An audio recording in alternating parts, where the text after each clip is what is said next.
Hi friends, ঝটপট মাত্র 10 মিনিটে প্রিমগিন গ্লোর বেবি ক্রিম SPF++ এর সাথে আজকে আমার এই লুকটা কিভাবে ক্রিয়েট করলাম চলো দেখে নেওয়া যাক।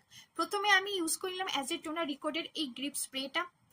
এরপরে আমি ইউজ করলাম সুইস বিউটি স্টুডিও ফিনিশ এই প্রাইমারটা। এরপরে আমি অ্যাপ্লাই করে নিলাম প্রিমগিন গ্লোর বেবি ক্রিমটা, যেটা কিনা ভালো ব্লেন্ডারের সাহায্যে এটা খুব ভালো করে ব্লেন্ড করে নিলাম এবং সেটাকে লক করার জন্য ল্যাকমি 95 এর এই কম্প্যাক্টটা ফুল ফেসে অ্যাপ্লাই করে নিলাম। এরপরে আইব্রোটা ড্র করে নিলাম মার্সের এই আই পেন্সিলটা দিয়ে এবং এই ব্রাশের সাহায্যে ভালো করে আইব্রোটা সেট করে নিলাম। এরপরে অ্যাপ্লাই করলাম লিবনের আইলাইনারটা, যেটা দিয়ে সুন্দর করে আইলুক ক্রিয়েট করে নিলাম। এরপরে মার্সের এই পিঙ্ক কালারের ব্রাশের সাহায্যে হালকা একটু ব্লাশারও লাগিয়ে নিলাম। এরপরে মার্সের এই কালার বারের লিপস্টিকের সাহায্যে খুব সুন্দর করে লিপটা ফিল করে নিলাম। ফিনিশিংয়ে রিকোডের এই গ্রিপ স্প্রেটা দিয়ে মেকআপটা সেট করে নিলাম। তো এটা হলো আমার 10 মিনিটের ফাইনাল লুক। তোমরাও পারলে প্রিমগিন গ্লোর বেবি ক্রিমটা একবার